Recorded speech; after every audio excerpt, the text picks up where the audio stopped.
깊고 깊은 산 중 폭풍이 몰아친 밤이었습니다. 바위 절벽 아래 검은 연못 하나가 있었는데 그 물빛이 어찌나 짙고 어두운지 낮에도 바닥이 보이질 않았습니다. 그 연못가에 한 여인이 홀로 서 있었습니다. 클투성이 치마에 맨발, 손에는 붉은 명주 한 필을 꽉 쥔 채로. 바람이 거세게 불어 머리카락이 얼굴을 덮었지만 여인은 눈 하나 깜짝하지 않았습니다. 이무기 어르신, 소녀가 왔습니다. 여인의 목소리는 떨리지 않았습니다. 두렵지 않아서가 아니었습니다. 두려워도 물러설 수 없었기에. 수면이 천천히 일렁였습니다. 물결이 안에서 밖으로 퍼지더니 거대한 비늘이 수면 위로 드러나기 시작했습니다. 그 비늘 하나하나가 손바닥만 했습니다. 짙은 남빛 그리고 은빛. 여인은 한 발짝도 물러서지 않았습니다. 소녀의 남편은 눈이 멀었습니다. 다정하고 착한 사람인데 이제 세상을 볼 수가 없습니다. 어르신께서 도와주신다면 소녀는 무엇이든 드리겠습니다. 물속에서 낮고 깊은 소리가 울려왔습니다. 천둥 같기도 하고 깊은 북소리 같기도 한 그 소리가 온 산골짜기를 뒤흔들었습니다. 무엇이든 이라 하였느냐. 여인은 눈을 감았다가 다시 뜨며 대답했습니다. 예. 무엇이든. 때는 조선 중엽, 충청도 어느 작은 고을의 이야기입니다. 그 고을 서쪽 끝 자락, 청룡천이라 불리는 맑은 개울 곁에 기와집 한 채가 있었습니다. 크지도 화려하지도 않은 집이었으나 사계절 내내 마당에 꽃이 피고 저녁이면 안에서 글 읽는 소리가 흘러나왔습니다.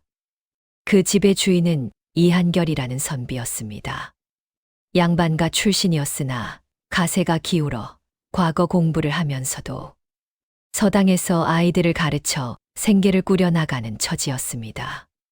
가난하였지만 그는 욕심이 없는 사람이었습니다.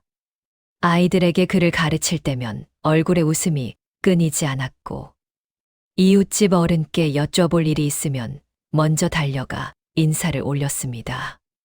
동네 사람들은 모두 그를 좋아했습니다. 저 한결 선비는 글도 잘하고 사람도 참됩니다. 맞소. 저런 사람이 왜 아직 과거에 못 붙었는지 모르겠소. 그리고 그 한결의 곁에는 아내 청아가 있었습니다. 청아는 고을 가장자리 작은 약방 집딸이었습니다. 어릴 때부터 아버지 곁에서 약초를 다듬고 환자를 돌보던 터라 손이 빠르고 마음이 침착했습니다. 미인이라 불릴 만큼 빼어난 외모는 아니었으나 맑고 고운 눈빛이 사람의 마음을 편안하게 했습니다. 입이 무거워 험담을 하지 않았고 한 번 약속한 것은 반드시 지켰습니다. 두 사람이 혼인한 지 어느새 4년째 되던 해였습니다. 한결은 청아를 진심으로 아꼈습니다. 여름날 장이 서는 날이면 청아가 좋아하는 수박 한 통을 어깨에 메고 돌아왔고 겨울이면 청아가 추울까봐 제 소미불을 먼저 아내 쪽으로 밀어두었습니다. 서방님, 제가 괜찮다니까요. 아니요. 댁이 따뜻해야 소인도 마음이 편합니다.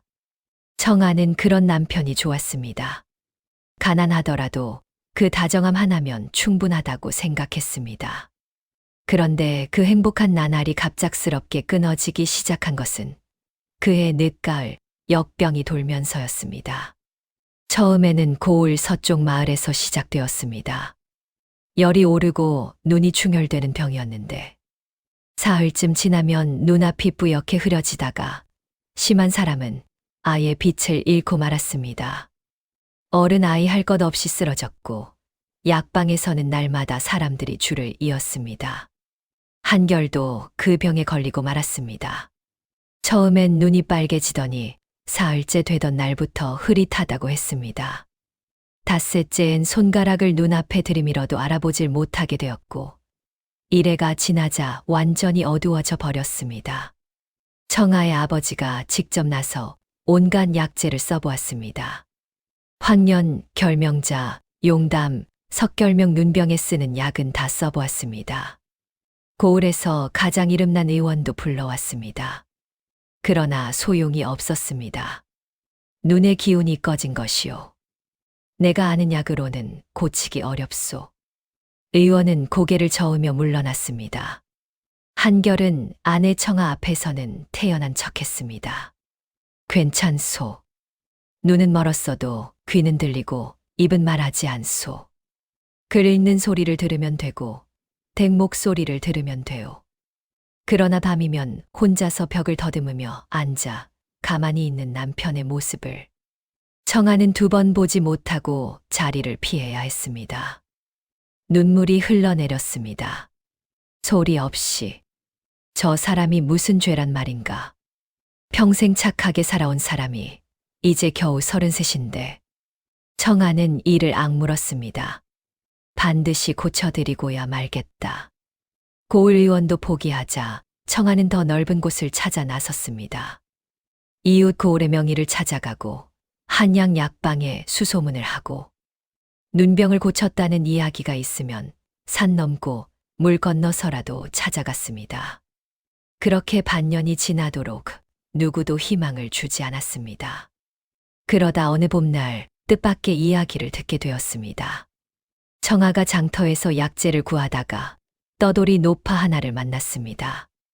등이 굽고 지팡이를 짚은 노파였는데 청아의 사정을 듣더니 쭈글쭈글한 손으로 청아의 손을 꼭 쥐었습니다. 아가씨, 소문을 들어봤소. 월악산 깊은 곳에 검은 연못이 하나 있다 하는데 거기 천년 묵은 이무기가 산다 하오. 청아는 눈을 크게 떴습니다. 이무기요? 그렇소. 아주 오래전부터 그 산에 살아온 영물이라 하는데 그 이무기가 사람의 병을 고쳐준 적이 있다는 말을 들었소. 물론 그냥 고쳐주는 건 아니고 반드시 무언가를 요구한다 하오. 그리고 그 요구는 반드시 들어주어야 한다 하오. 들어주지 않으면 노파는 말을 잇지 않고 고개를 가로저었습니다. 청아는 그 자리에서 물었습니다. 월악산 어느 쪽으로 가야 합니까? 청아는 집으로 돌아와 하루를 생각했습니다. 이무기, 천년 묵은 영물. 이야기 속에나 나오는 존재였습니다. 믿지 않는 사람이 더 많을 터였습니다. 그러나 청아는 생각했습니다. 가볼 수 있는 곳은 다 가봤다. 이제 남은 곳이 거기뿐이라면 거기를 가야 한다. 그날 밤 청아는 남편에게 말했습니다. 서방님, 소녀 사흘쯤 다녀와야 할 곳이 있습니다. 한결이 고개를 들었습니다. 어딜 간다 하오? 청아는 잠깐 머뭇거렸습니다. 이웃 고을의 눈병을 잘 고친다는 의원이 있다 하여서 한 번 더 여쭤보러 가려 합니다. 한결이 잠자코 있다가 말했습니다. 청아, 이제 그만해도 돼요. 나는 괜찮소. 소녀는 괜찮지 않습니다. 청아의 목소리가 흔들렸습니다. 한결은 더 말하지 않았습니다. 다음 날 새벽 청아는 보따리 하나를 꾸려 집을 나섰습니다. 보따리 안에는 붉은 명주 한 필, 쌀 한 봉지, 그리고 아버지 약방에서 몰래 가져온 결명자 한 봉이 들어 있었습니다. 이무기가 무얼 원할지는 몰랐지만 빈손으로 가면 안 될 것 같았습니다. 월악산으로 가는 길은 멀고 험했습니다. 고을을 벗어나 북쪽으로 이틀을 걸었습니다. 산길이 시작되자 나무가 우거지고 길이 좁아졌습니다. 청아 혼자 걷기엔 위험한 곳이었지만 청아는 멈추지 않았습니다. 발이 부르텄습니다. 신발 속에 돌이 들어가도 꺼낼 틈 없이 걸었습니다. 밥을 제대로 먹지 못해 어지러웠으나 나무에 기대어 잠깐 쉬고 다시 일어났습니다. 이틀째 저녁이 지나 산중턱에 이르렀을 때 비가 내리기 시작했습니다. 처음엔 가랑비였다가 금세 폭우로 변했습니다. 바람까지 불어 치마가 온통 젖었고 길이 진흙탕이 되어 발이 빠졌습니다. 청아는 큰 바위 밑에서 비를 피하며 생각했습니다. 겁내지 말자. 서방님은 이보다 더 어두운 곳에서 혼자 견디고 있다. 그 생각 하나로 다시 일어섰습니다. 비가 조금 잦아들 무렵 산짐승이 물을 마시는 소리가 들렸습니다. 청아가 소리를 쫓아가자 어둠 속에서 물빛이 일렁였습니다. 연못이었습니다. 작은 연못을 예상했는데 막상 보니 생각보다 훨씬 넓었습니다. 폭이 20발짝은 좋게 되어 보였고 주위에 키 큰 소나무들이 병풍처럼 둘러싸고 있었습니다. 물빛은 검었습니다. 달빛도 반사하지 않을 만큼. 청아는 연못가에 섰습니다. 심장이 두근거렸습니다. 손이 살짝 떨렸습니다. 그러나 발은 움직이지 않았습니다. 청아는 보따리를 내려놓고 붉은 명주를 꺼내 두 손으로 들었습니다. 그리고 조용히 말했습니다. 이무기 어르신, 소녀가 왔습니다. 소녀의 남편 이한결은 지난해 역병으로 눈을 잃었습니다. 어르신께서 사람의 병을 고쳐주신다는 말을 듣고 이리 왔습니다. 소녀가 드릴 수 있는 것이 많지 않지만 이 붉은 명주와 함께 무엇이든 요구하시는 것을 드리겠습니다. 처음엔 아무 반응이 없었습니다. 바람 소리, 빗소리 뿐이었습니다. 청아는 물러서지 않았습니다. 그 자리에 서서 기다렸습니다. 한참이 지났을 때 수면이 조용히 흔들리기 시작했습니다. 파문이 안쪽에서 바깥으로 퍼졌습니다.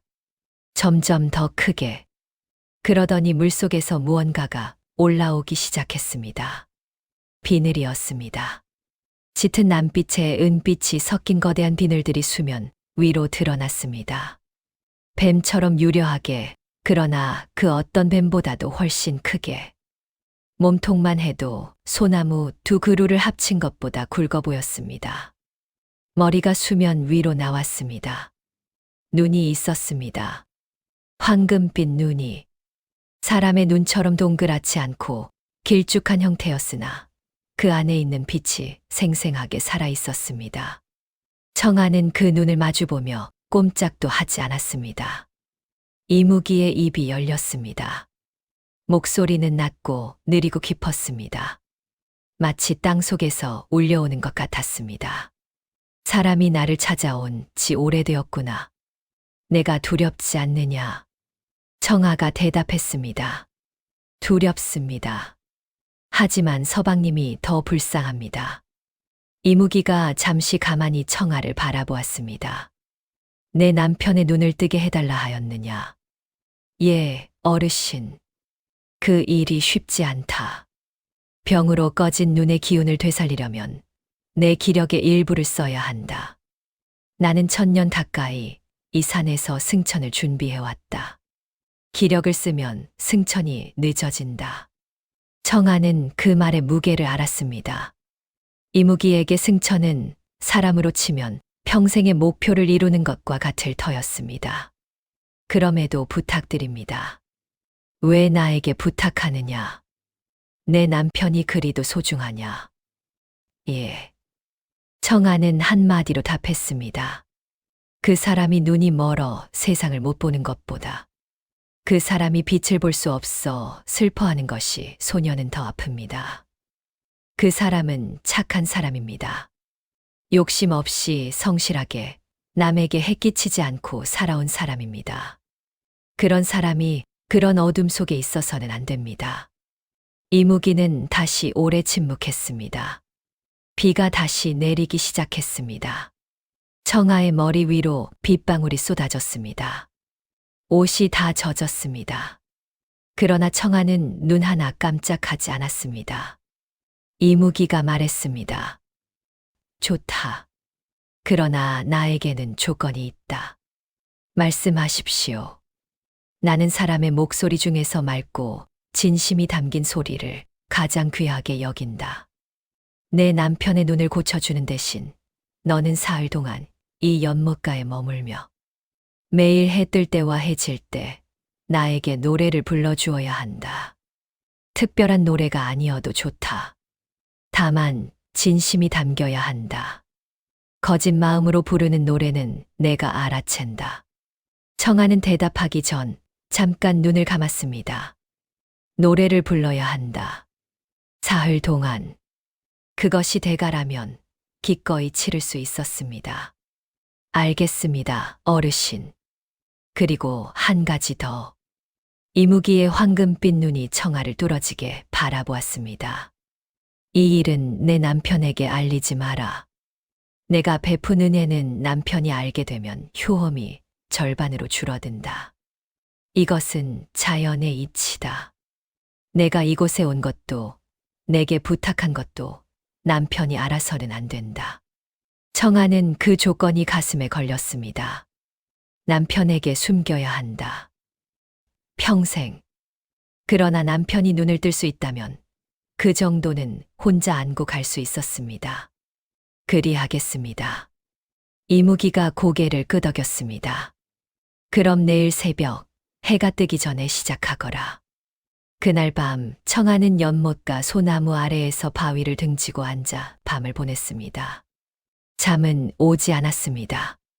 이무기가 연못 속에 있다는 것을 알면서 잠이 올 리 없었습니다. 그러나 두렵다기보다는 마음이 이상하게 고요했습니다. 사흘이면 된다. 사흘만 버티면 서방님이 다시 세상을 볼 수 있다. 그 생각이 청아의 온몸을 따뜻하게 채웠습니다. 동이 트기 시작했습니다. 산 위로 연한 분홍빛이 번졌습니다. 청아는 일어나 연못가에 섰습니다. 무슨 노래를 불러야 할지 생각했습니다. 특별한 노래가 아니어도 된다고 했습니다. 진심이 담기면 된다고 했습니다. 청아는 어릴 때 어머니가 불러주던 노래를 떠올렸습니다. 아버지 약방에서 일하며 약재를 다듬을 때 무심코 흥얼거리던 그 노래를. 그리고 입을 열었습니다. 새벽 이슬 내리는 들판에 작은 꽃 하나 피었네. 바람이 불어도 지지 않는 그 꽃이 참 곱다네. 멀리서 보아도 알겠네. 내 향기 어디서나 나니. 손 닿지 않아도 알겠네. 내 마음 따뜻하니. 소박한 노래였습니다. 화려한 가락도 어려운 가사도 없었습니다. 그러나 청아의 목소리는 맑았습니다. 산속의 아침 공기 속으로 그 목소리가 조용히 퍼져나갔습니다. 연못이 일렁였습니다. 이무기가 수면 위로 천천히 올라왔습니다. 머리를 내밀고 청아를 바라보았습니다. 황금빛 눈에 무언가가 스쳐 지나가는 것 같았습니다. 좋구나. 낮고 조용한 소리였습니다. 청아는 노래를 마친 뒤 고개를 숙였습니다. 이무기가 말했습니다. 사람의 목소리는 각기 다른 빛깔을 가지고 있다. 욕심으로 부르는 노래는 탁하고 흐리다. 두려움으로 부르는 노래는 날카롭고 차갑다. 그런데 내 노래에는 사랑이 들어있구나. 오래전 내가 기억하는 사람의 노래 중에 그런 것이 있었다. 청아는 물었습니다. 어르신도 예전의 사람들과 가까이 지내셨습니까? 이무기는 잠깐 침묵하다가 말했습니다. 아주 오래전 일이다. 내가 이 산에 자리 잡기 전 이 아래 마을에 나에게 쌀을 가져다 주던 처녀가 있었다. 두려워하지 않고 가까이 오던 아이였지. 나에게 노래도 불러주었다. 그 처녀는 어찌 되었습니까? 세월이 지나 늙어 세상을 떠났다. 사람은 그렇게 짧게 살다 가더구나. 이무기의 목소리가 아주 조금 낮아졌습니다. 천년을 사는 것이 반드시 좋은 것만은 아니다. 마음에 두는 것들이 모두 먼저 떠나가니. 청아는 그 말이 가슴에 닿았습니다. 그래서 승천을 원하시는 겁니까? 그렇다. 이 몸의 무게를 내려놓고 싶다. 청아는 더 묻지 않았습니다. 그 마음이 어떤 것인지 완전히 알 수는 없었지만 슬픈 것임은 알 수 있었습니다. 첫째 날 저녁 해가 지기 전에도 청아는 연못가에 서서 노래를 불렀습니다. 이번엔 남편 한결이 잠드는 밤마다 흥얼거리던 노래였습니다. 글을 읽다가 졸릴 때 저도 모르게 부르던 그 노래. 청아는 눈을 감고 불렀습니다. 눈물이 날 것 같았지만 꾹 참았습니다. 둘째 날 새벽이 왔습니다. 전날보다 청아의 얼굴이 창백했습니다. 산에서 하룻밤을 더 버텼고 먹은 것은 가져온 쌀을 물에 불려 조금 씹은 것이 전부였습니다. 그러나 일어나 연못가에 섰습니다. 이무기가 이미 수면 위에 고개를 내밀고 기다리고 있었습니다. 왔구나. 예, 어르신. 어젯밤 잠은 잤느냐? 조금. 거짓말이구나. 청아는 살짝 웃었습니다. 어르신은 거짓말도 아십니까? 1000년을 살면 사람의 낯빛쯤은 읽을 수 있다. 이무기가 말했습니다. 내 남편 이야기를 들려다오. 노래보다 먼저. 청아는 조금 놀랐지만 바위에 걸터 앉아 이야기를 시작했습니다. 남편 한결과 처음 만난 날. 청아가 아버지 약방에 약재를 가지러 왔다가 길을 잃었는데 한결이 마침 그 근처에서 글을 읽다가 길을 안내해 준 날. 그날 서방님이 웃는데 눈가가 참 고왔습니다. 그걸 보고 저 사람이다 싶었습니다. 혼인하고 처음 맞이한 겨울. 눈이 오던 날 한결이 청아의 손을 잡고 마당에 나가 눈을 함께 맞던 날. 철없다 싶으면서도 그날이 참 좋았습니다. 한결이 눈을 잃던 날. 열이 올라 신음하던 남편 곁에서 청아가 밤새 손을 잡고 있던 날. 아무것도 해줄 수 없어서 그게 제일 무서웠습니다. 청아의 목소리가 끝날 때 이무기가 가만히 말했습니다. 그 사람이 참으로 좋은가 보구나. 예. 좋아하는 것과 사랑하는 것은 다르다.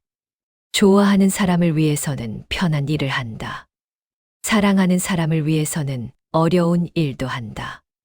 너는 지금 어려운 일을 하고 있다. 청아는 대답하지 않았습니다.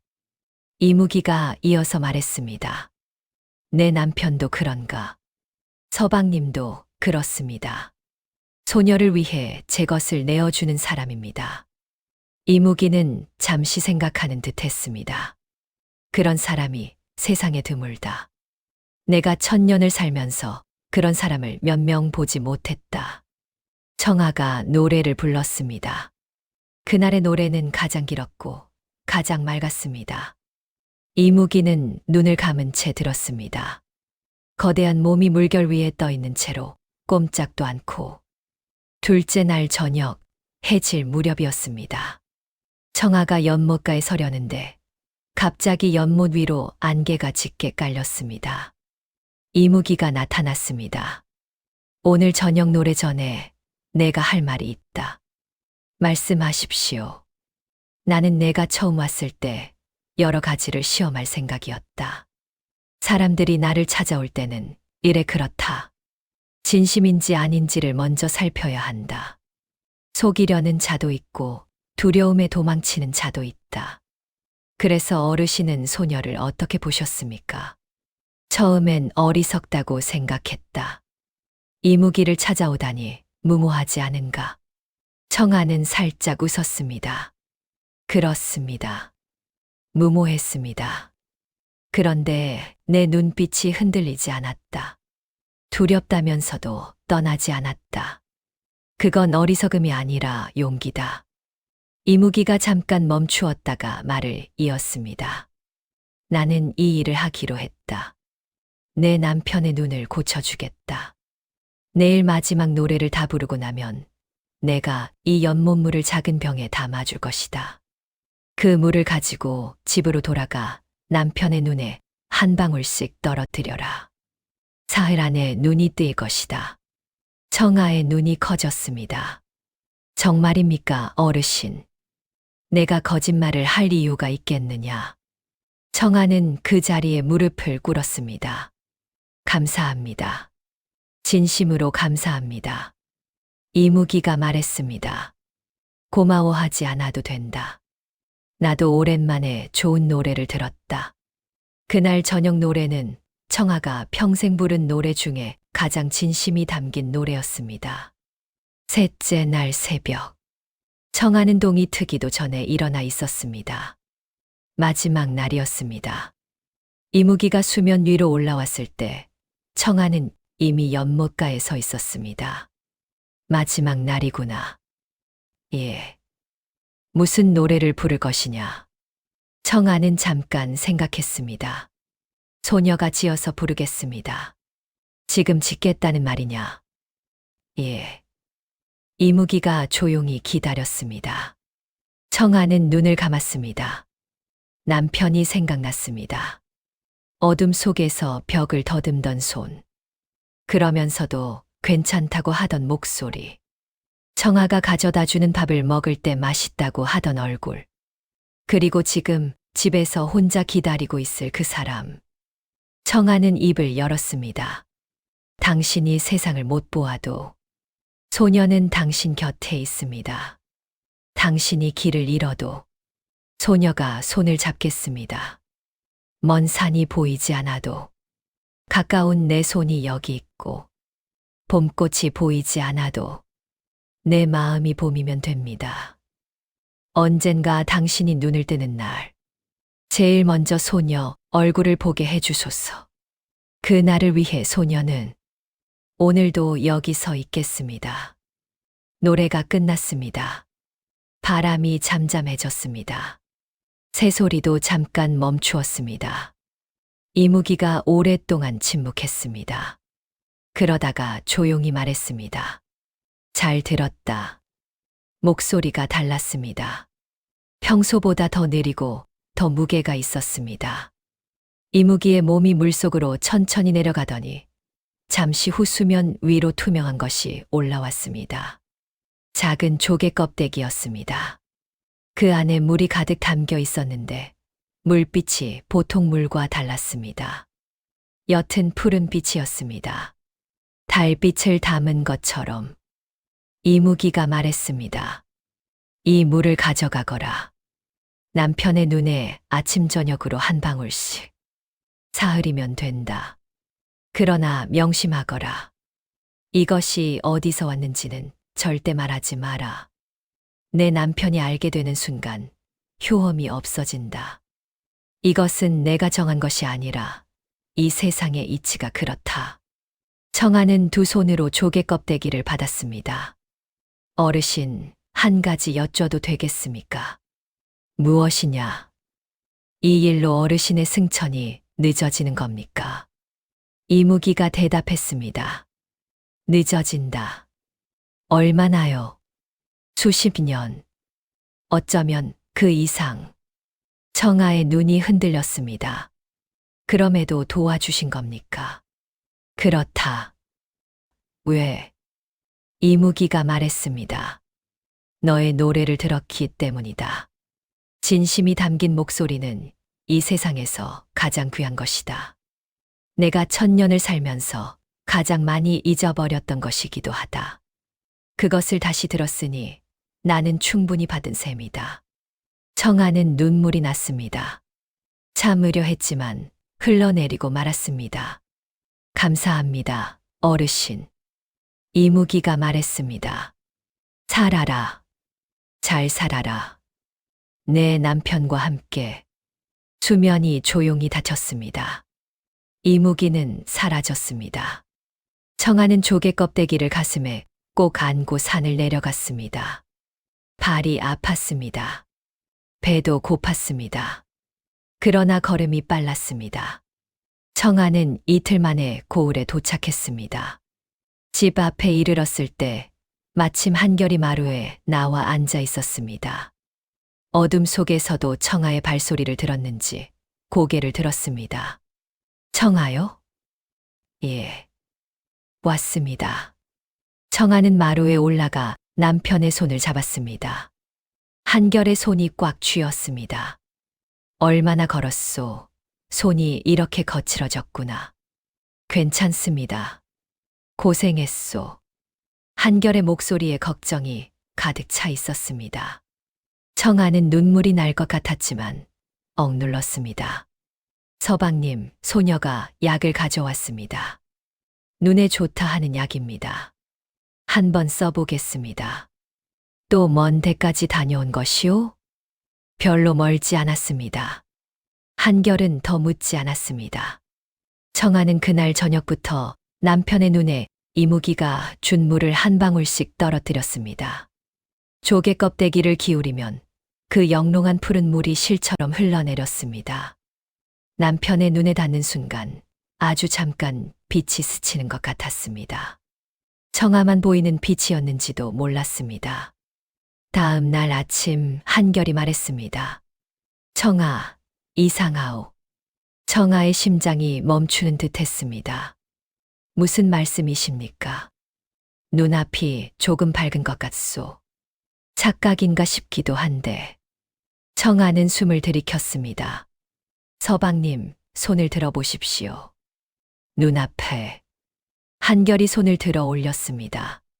잠시 침묵이 흘렀습니다. 손이 보이오. 희미하게. 청아의 눈에서 눈물이 흘렀습니다. 잘 됐습니다, 서방님. 한결이 고개를 돌렸습니다. 청아 쪽으로. 청아가 보이는 것 같소.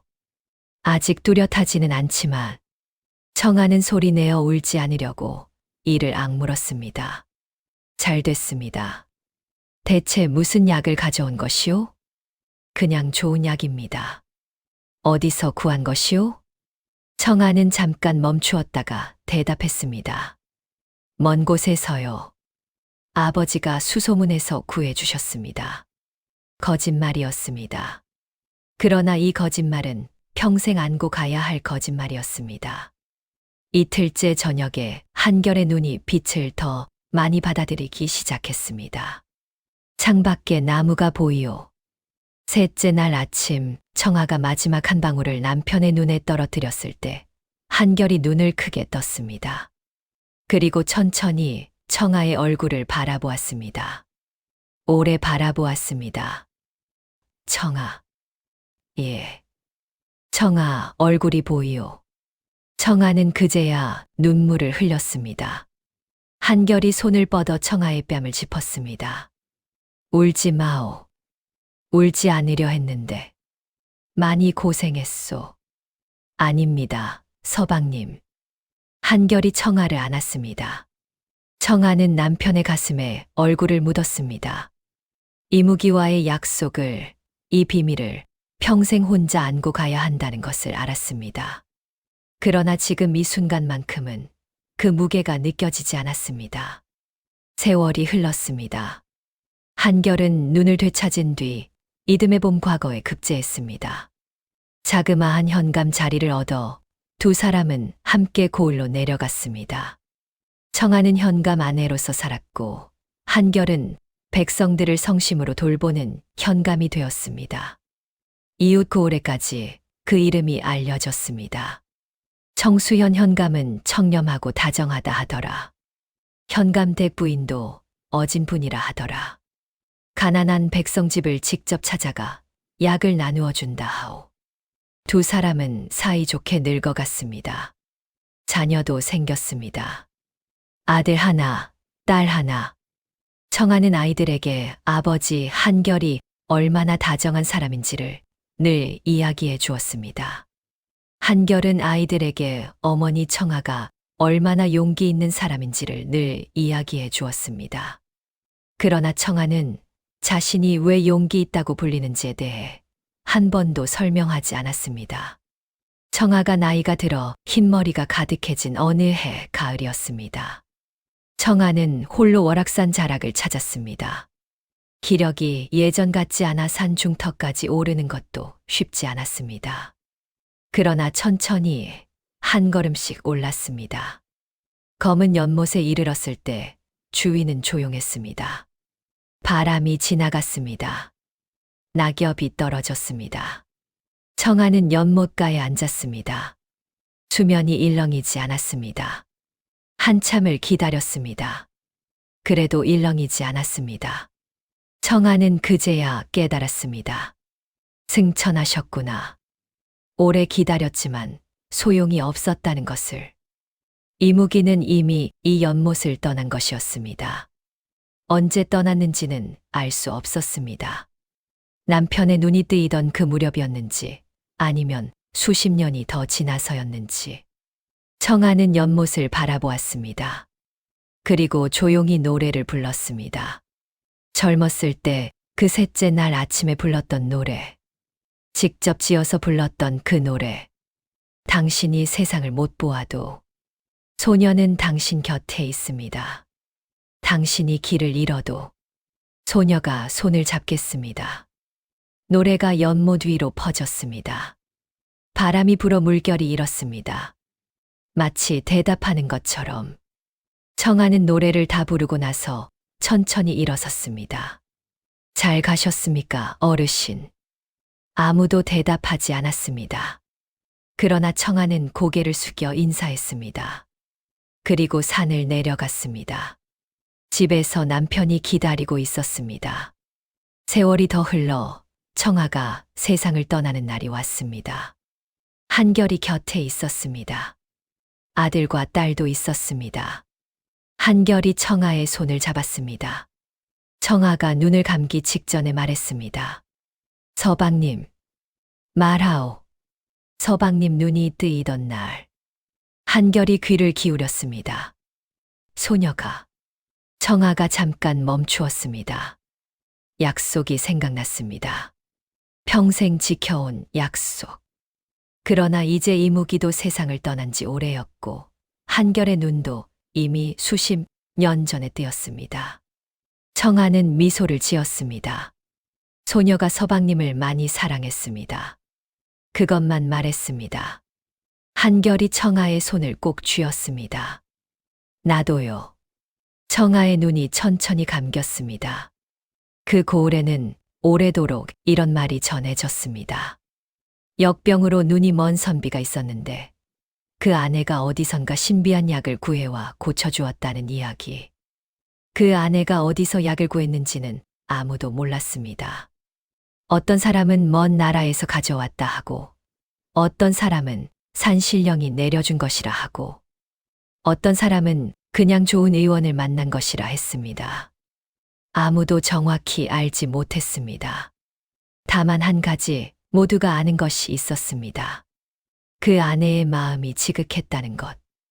그리고 그 마음이 어떤 어려운 것도 가능하게 했다는 것. 그것만큼은 확실했습니다. 그리고 월악산 깊은 곳, 검은 연못은 지금도 그 자리에 있다 합니다. 가끔 맑은 날, 연못물이 옅은 푸른 빛을 띈다는 이야기도 있습니다. 혹시 그 빛을 본 사람이 있다면, 그 연못가에서 오래전 한 여인이 불렀던 노래를 한 번쯤 떠올려 보면 어떨까요? 그 노래를 가장 좋아했던 존재가 어딘가 먼 곳에서 듣고 있을지도 모르니까요. 이것으로 이야기를 마칩니다. 청아와 한결, 그리고 이름 없이 승천한 이무기의 이야기였습니다.